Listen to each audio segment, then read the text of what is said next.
L'Éthiopie et la Colombie sont déterminées à renforcer la coopération bilatérale d'intérêt mutuel.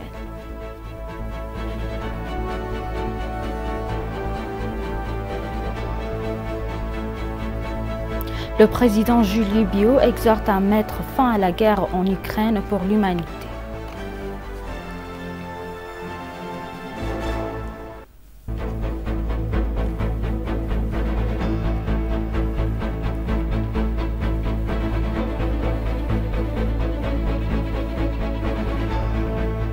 Bienvenue chers téléspectateurs, c'est Aline Tebaro avec le journal du 19 mai. La présidente éthiopienne Sahle-Work Zewde a discuté avec la vice-présidente colombienne sur les moyens de renforcer la coopération bilatérale d'intérêt commun. Sahle-Work Zewde a déclaré que l'Éthiopie s'est engagée à renforcer la coopération multiforme avec la Colombie. La vice-présidente colombienne Francia Marquez a pour sa part souligné que la visite en Éthiopie est capitale car elle reconstruit les liens culturels, économiques et sociaux avec l'Éthiopie. La présidente éthiopienne Sahle-Work Zewde a apprécié la visite de la vice-présidente en Éthiopie car elle renforce les sphères économiques, politiques, entre autres. La vice-présidente colombienne Francia Marquez a pour sa part indiqué que sa visite visait à reconstruire et à établir de nouveaux liens culturels, économiques, politiques et sociaux, entre autres avec l'Éthiopie. La vice-présidente colombienne est en tournée officielle en Éthiopie après avoir visité l'Afrique du Sud et le Kenya.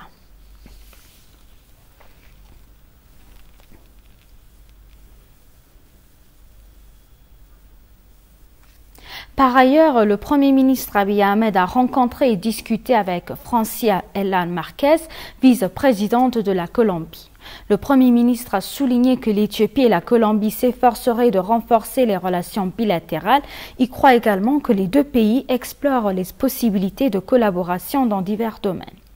La vice-présidente colombienne Francia Marquez est arrivée à Addis Abeba le 17 mai 2023. Elle a commencé ce visite de travail en Éthiopie et s'entretenant avec Damak Amakonnen, vice-premier ministre et ministre des Affaires étrangères, et d'autres hauts responsables du gouvernement fédéral. Au cours de la réunion, Damak a déclaré à la vice-présidente que l'Éthiopie souhaitait travailler en coopération avec la Colombie dans les domaines du commerce, de l'investissement, du tourisme, de l'aviation et de la technologie. Elle a exprimé son appréciation pour la décision de la Colombie de rouvrir son ambassade en Éthiopie après 50 ans, rappelant que les deux pays ont une expérience similaire dans les forums internationaux. Pour sa part, la vice-présidente colombienne a déclaré que l'une des raisons pour lesquelles la Colombie a rouvert son ambassade en Éthiopie est la forte influence de l'Éthiopie en Afrique et dans la région et a souligné que la décision vise à améliorer les relations entre les deux pays. Elle a affirmé la volonté de la Colombie de coopérer avec l'Éthiopie au niveau régional et continental, ainsi que sur des plateformes multilatérales. À l'issue des discussions, l'Éthiopie et la Colombie ont également signé un protocole d'accord pour relancer leurs relations bilatérales et intensifier leur coopération dans des domaines à multiples facettes.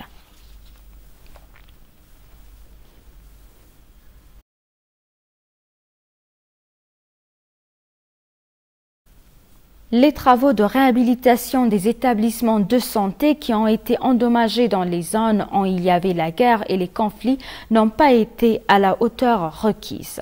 Lors de sa 20e session ordinaire, la Chambre des représentants du peuple a passé en revue les performances de 9 mois du ministère de la Santé. Dans le rapport déposé au Conseil, il a également été révélé que les établissements de santé qui ont été endommagés en raison du conflit bénéficient d'un soutien ne fournissant que des services de base partiels.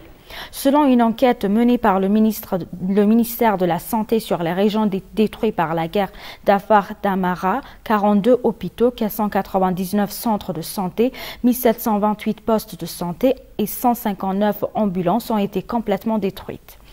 S'agissant des travaux de réhabilitation, des efforts ont été faits en collectant des fonds auprès de la diaspora, des organisations gouvernementales et non gouvernementales. Au cours des 9 derniers mois, la santé maternelle et infantile, l'hygiène et la santé environnementale, les services de vulgarisation sanitaire, les services nutritionnels et les services fournis par les maladies transmissibles et non transmissibles auraient également bien performé au cours des 9 derniers mois.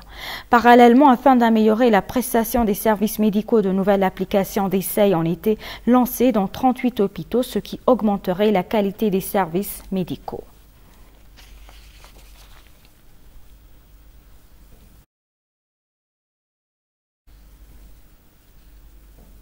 Le cabinet ministériel a commencé à évaluer la performance trimestrielle macroéconomie globale en présence du Premier ministre Abiy Ahmed.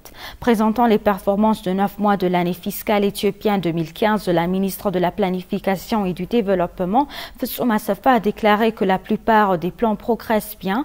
Elle a déclaré qu'il était prévu de collecter 328 milliards de birr de revenus en 9 mois et que 98% de l'objectif a été atteint. La ministre a également déclaré que plus de 2,4 millions d'emplois ont été créés au cours des 9 derniers mois.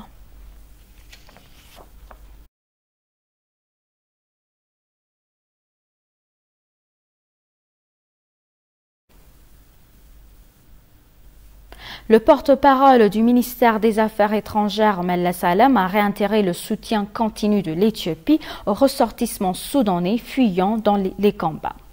Dans son briefing hebdomadaire hier, l'ambassadeur Alem a souligné les préparatifs des prochaines célébrations du 60e anniversaire de l'Union africaine où les valeurs panafricaines, les luttes contre le colonialisme et les aspirations à une Afrique prospère dans le cadre de la mise en œuvre de l'agenda 2063 seront mises en évidence. Il a également évoqué la première visite de la vice-présidente colombienne, la visite de la délégation éthiopienne de haut niveau au Pakistan, dirigée par le ministre d'État Msgano Arga, et la revitalisation des relations éthio-pakistanaises.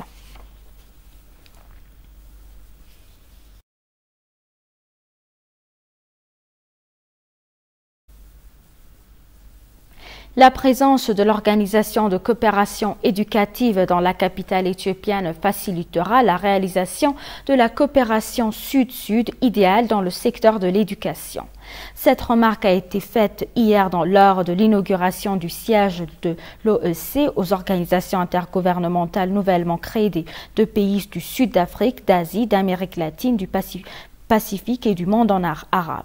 Lors de l'inauguration, les enjeux ont mis l'accent sur le soutien et la contribution à la construction et à l'adoption du 3e voie alternative et inclusive de développement émergent à travers et à partir de l'éducation.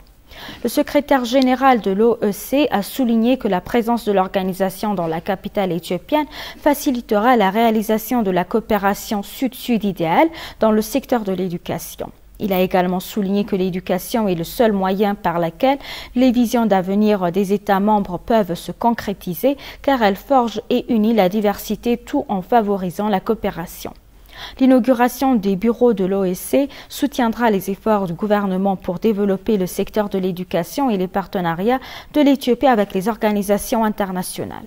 En tant que membre de l'OEC, l'Éthiopie a réaffirmé son engagement en faveur d'une éducation équilibrée et inclusive. Il convient de rappeler que l'OEC a été fondée en 2020 et vise à s'engager de manière systématique dans les dimensions humaines, locales, nationales et planétaires de l'éducation.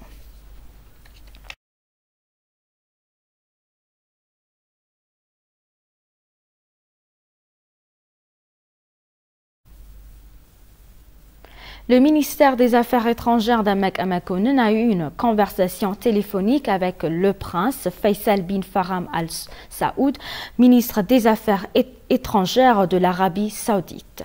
Les 2 parties ont échangé de vues sur un certain nombre de questions d'intérêt commun. Selon le ministère des Affaires étrangères, ils sont convenus de renforcer davantage les relations bilatérales entre les 2 pays, notamment en ce qui concerne les Éthiopiens résidant en Arabie saoudite.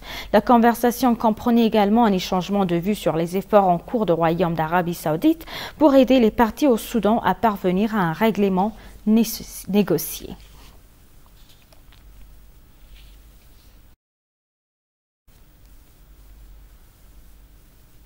Ethiopian Airlines Cargo and Logistics Service, le plus grand opérateur de réseau de fret aériens en Afrique, a annoncé qu'il s'apprêtait à lancer des services de fret aériens vers Istanbul en Turquie le 20 mai 2023. Ethiopian Cargo est l'une des principales unités commerciales stratégiques du groupe Ethiopian Airlines. Elle a fait preuve de performances remarquables, augmentant son excellence et son service client chaque année et a remporté des prix mondiaux pour ses performances remarquables et l'excellence de son service. Ethiopian Cargo poursuit une trajectoire de croissance ambitieuse dans sa mission de figurer parmi les 20 premières compagnies aériennes de fret au monde d'ici 2035.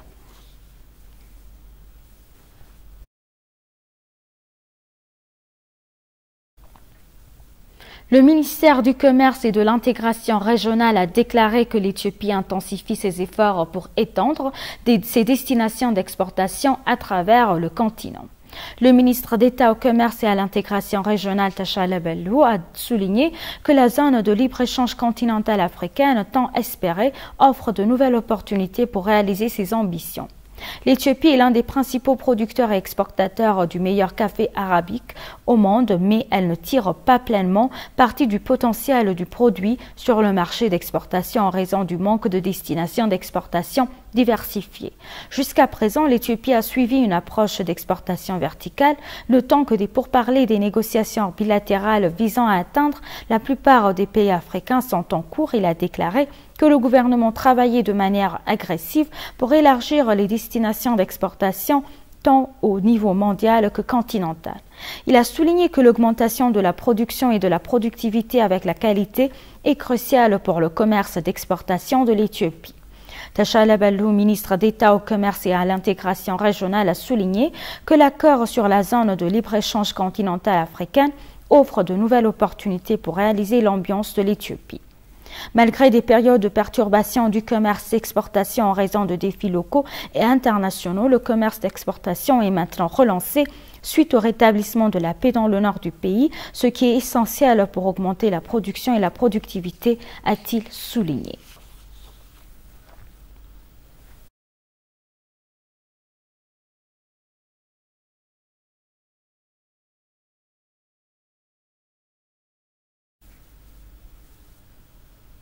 Et pour conclure le journal, le président de la Sierra Leone, Julius Maada Bio, a exprimé l'espoir dans une interview à l'AFP qu'un effort de médiation africaine récemment annoncé mettrait fin à la guerre de la Russie en Ukraine pour le bien de l'humanité. Les dirigeants de la Zambie, du Sénégal, de la République du Congo, de l'Ouganda, de l'Égypte et de l'Afrique du Sud lanceront le mois prochain une mission à Moscou et Kiev pour tenter de négocier la paix. Les pays africains qui luttaient déjà contre la pandémie de Covid-19 ont été durement touchés par la guerre et son impact sur les chaînes d'approvisionnement et les prix.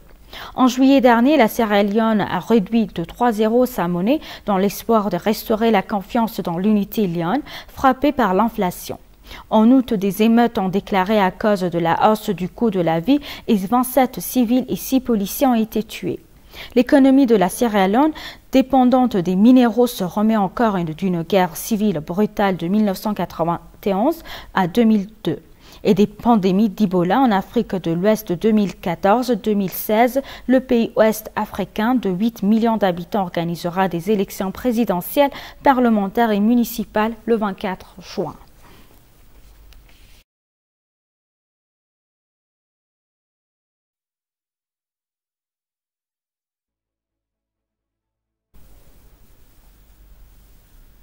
Chers téléspectateurs, nous vous rappelons les titres principaux.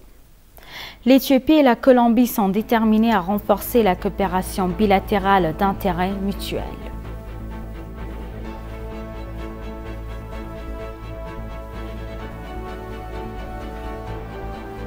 Le président Julius Bio exhorte à mettre fin à la guerre en Ukraine pour l'humanité. Merci chers téléspectateurs, c'est la fin du journal. C'était Aline Taïbaro avec le journal. Restez avec nous avec le reste des programmes. Bonne journée.